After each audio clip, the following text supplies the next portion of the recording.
L'affaire du Mediator est l'un des plus grands scandales sanitaires français. Un industriel délinquant a commercialisé délibérément un poison mortel, et en sachant que ce poison tuait. Pendant plus de 30 ans, ce médicament anti-diabète a empoisonné et provoqué la mort de très nombreuses personnes, malgré les alertes répétées sur sa dangerosité. Le procès du Mediator est aujourd'hui de nouveau devant la justice. On vous raconte son récit.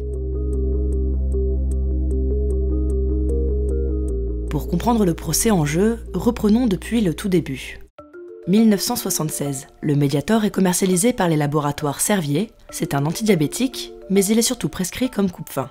En 30 ans, près de 5 millions de Français en auraient consommé. Le problème, c'est que le Mediator a de graves effets secondaires. Il peut déclencher des valvulopathies et de l'hypertension artérielle pulmonaire, une pathologie rare et mortelle. Mais ça, Servier se garde bien de le dire.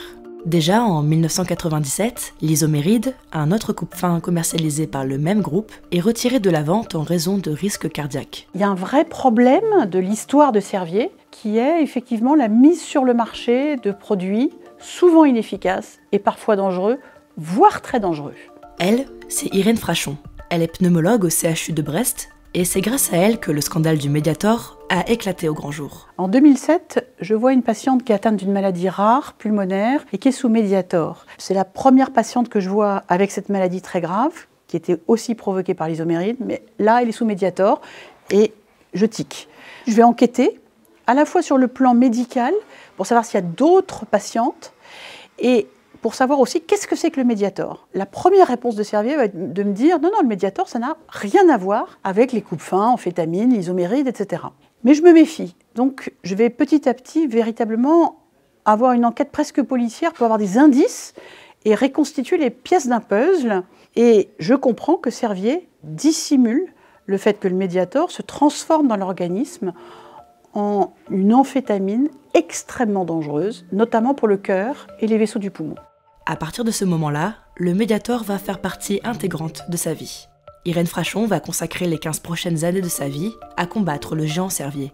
De 2007 à 2009, le premier combat sera de prouver à nouveau cette dangerosité et de contraindre l'agence à retirer le médicament du marché pour protéger les consommateurs. Ce sera fait le 30 novembre 2009. Le Mediator est en effet discrètement retiré du marché, mais l'affaire n'est toujours pas révélée au grand public. Alors en 2010, la lanceuse d'alerte décide de le faire soi-même. J'avais pas beaucoup de moyens à ma disposition. Étant médecin, le secret médical empêche par exemple d'aller voir un procureur.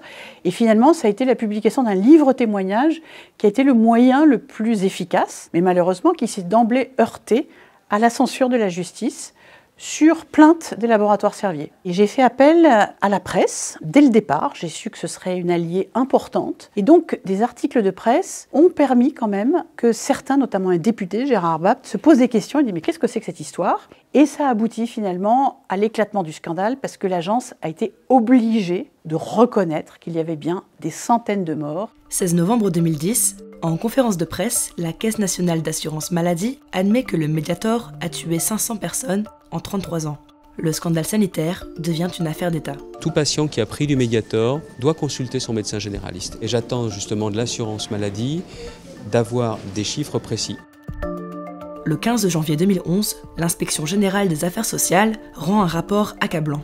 Elle pointe du doigt les dérives de l'Agence du médicament et une criminalité organisée des laboratoires Servier. Le fait que l'affaire éclate a été un immense soulagement parce que je me disais que le monde allait se remettre à marcher à l'endroit et que ça allait mettre un frein et stopper cette affaire scandaleuse. Ça n'a pas tout à fait été le cas. Nous allons faire un bond en avant d'une dizaine d'années. Nous sommes le 23 septembre 2019. Au tribunal de Paris, le procès de l'affaire du Mediator s'ouvre enfin. À la barre, 14 personnes physiques et 11 personnes morales, dont les laboratoires Servier et l'Agence du médicament. Les premiers comparaissent pour tromperie aggravée, la seconde pour homicide et blessure involontaire.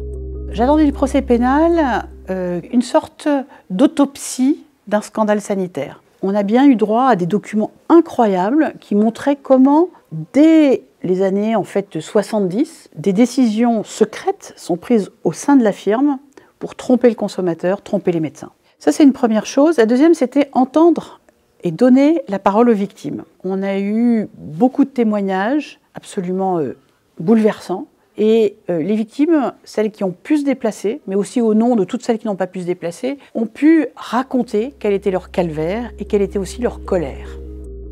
517 heures d'audience, 18 mois de procès et une crise sanitaire qui rallonge le calendrier. Le 29 mars 2021, le verdict tombe enfin. Les laboratoires Servier sont reconnus coupables de tromperie aggravée et d'homicide et blessures involontaires.